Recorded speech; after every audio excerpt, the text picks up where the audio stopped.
Hello student, welcome to Vast classes. जैसा कि आप जानते हैं, इस चैनल पर सिविल सर्विसेज के प्रोफेशन से संबंधित मुद्दों पर चर्चा करते हैं। हमारी सीरीज चल रही है जिसमें हम पॉलिटी के हर एक आर्टिकल को डिस्कस कर रहे हैं और एक वीडियो में एक ही आर्टिकल पर डिस्कशन कर रहे हैं। जितने भी इंपॉर्टेंट आर्टिकल हैं सेपरेटली हम लोग उन पर डिस्कशन करेंगे। तो इसी सीरीज में हम आगे बढ़ते हुए आर्टिकल 13 पर आप पहुंचेंगे। ओके, आर्टिकल 13 क्या कहता है? हालांकि जितने भी संविधान के महत्वपूर्ण आर्टिकल हैं उनमें से एक, मतलब कि महत्वपूर्ण तो मैं सारे डिस्कस करूंगा, कोई कोई ऐसे भी आर्टिकल है जो कि बहुत ही ज्यादा मोस्ट इंपॉर्टेंट है। उन मोस्ट इंपॉर्टेंट आर्टिकल जितने भी हैं उनमें से एक आर्टिकल ये माना जाता है। इसको आप समझेंगे तो आप समझ जाएंगे खुद ही कि क्यों इतना ज्यादा इंपॉर्टेंट है। आर्टिकल 13 जो कि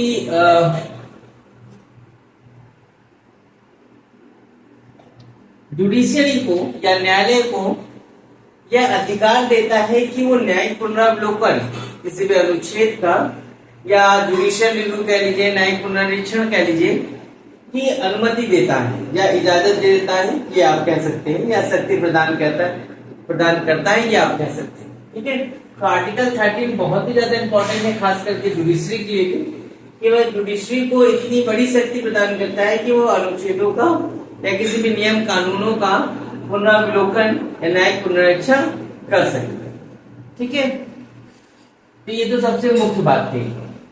आर्टिकल 13 इंपॉर्टेंट होने की वजह से इसको और डीपली समझना और इसको सेपरेटली समझना, हर एक पॉइंट को बहुत जरूरी है। ठीक है, तो इस आर्टिकल को संविधान में ही 4 खंडों में बांटा गया है। 13(1), 13(2), 13(3) और 13(4). ठीक है, तो आर्टिकल 13(1) क्या कहता है? अनुच्छेद 13(1) क्या कहता है? ये प्री कॉन्स्टिट्यूशनल लॉ की बात करता है। प्री कॉन्स्टिट्यूशनल लॉ की बात करता है। ये कहता है कि संविधान लागू होने से पूर्व जितनी भी विधियां थी वह उस हद तक समाप्त कर दी जाएंगी जिस तक वो अनुच्छेद 13 के उपबंधों के असंगत हैं। ठीक है, संविधान की पूर्व विधियां उस मात्रा तक शून्य घोषित कर दी जाएंगी या समाप्त घोषित कर दी जाएगी जिस तक वो अनुच्छेद 13 के उपबंधों के असंगत हैं। ठीक है, ध्यान रखिएगा और इसको और डीपली समझेंगे इसी आर्टिकल को 13(1) को, क्योंकि कॉन्स्टिट्यूशन में भी और डीपली समझाया गया है। मगर एक बात यहाँ समझ लीजिए, संविधान पूर्व की विधियां ही असंगत है और कहाँ तक असंगत है इसको समझ लीजिए। इसी तरीके से एक केस आया था जुडिशरी में कि क्या कोई व्यक्ति अगर अपराधी है संविधान की पूर्व विधियों के तहत, तो क्या संविधान लागू होने के बाद कुछ ऐसे अनुच्छेद या उपबंध ले आए गए हों जिससे वो पूर्व उपबंध, संविधान के पूर्व का उपबंध नष्ट हो रहा हो, तो क्या ये अपराधी भी अपराध नहीं माना जाएगा? इस अपराधी का अपराध नहीं माना जाएगा? क्या ऐसा होगा? तो न्यायालय ने ये स्पष्ट कर दिया कि अनुच्छेद 13 रेट्रोस्पेक्टिव नहीं है। ठीक है,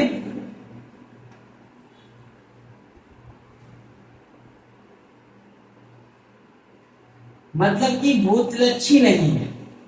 ठीक है, भूतलक्षी का मतलब ये नहीं है कि अगर किसी व्यक्ति ने अपराध किया है, वो संविधान पूर्व किसी उपबंध के तहत वो अपराधी माना जा रहा है, तो वो अपराधी ही माना जाएगा। ठीक है, उसके ऊपर से अपराध या जो दंड लगे हैं वो हटाए नहीं जाएंगे। ठीक है, तो ये इस तरीके का केस आया था, इसको समझ लीजिए आप। ठीक है, तो संविधान पूर्व के सभी उपबंध उस मात्रा तक समाप्त कर दिए जाएंगे या नष्ट कर दिए जाएंगे जिस मात्रा तक वो अनुच्छेद 13 के उपबंधों के तहत असंगत है। ठीक है, अब आर्टिकल 13 को ही और सिद्धांतों से समझा गया। आप इसको EWS डॉक्ट्रिन कह सकते हैं।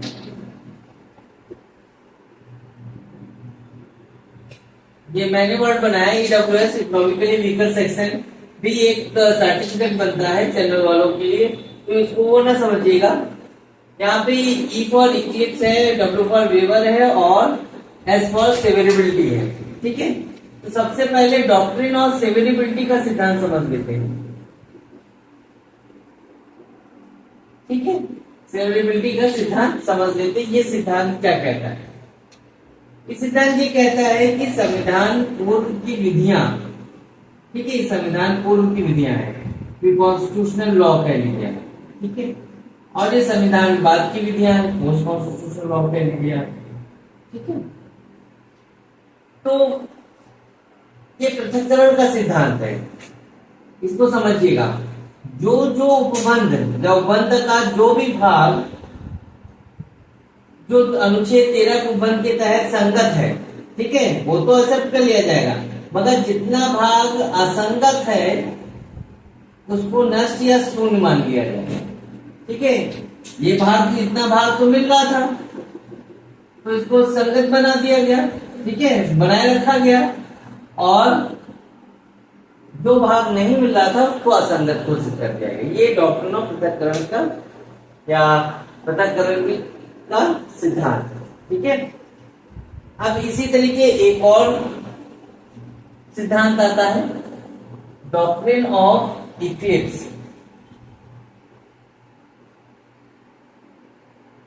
डॉक्ट्रिन ऑफ इक्लिप्स में ये बात स्पष्ट करी गई, जो कि डॉक्ट्रिन ऑफ सेवरेबिलिटी में कही गई थी, कि इसका मतलब ये नहीं होता है कि अगर हमने जो भाग असंगत है वो पूरी तरीके से समाप्त या शून्य घोषित हो गया।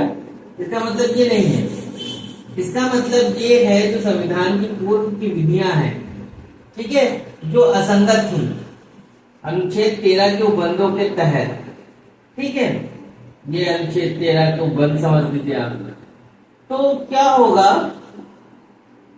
कि ये एक तरीके का ग्रहण है।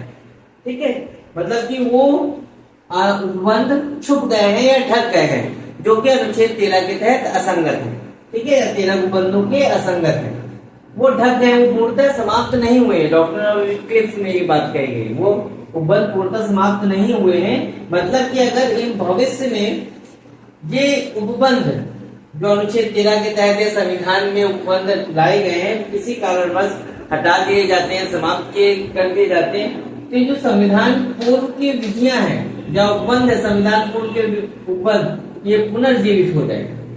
इनको पुनः लागू करने के लिए कोई प्रावधान नहीं लाना होगा, ये स्वतः ही लागू हो जाएगा। ठीक है, समाप्त नहीं हुए कि पूरी तरीके से समाप्त कर दिए गए। कल को ये उपबंध हट जाता है ऊपर वाला जो संविधान में लाए गए थे, तो पुराने उपबंध फिर से पुनर्जीवित हो जाएंगे।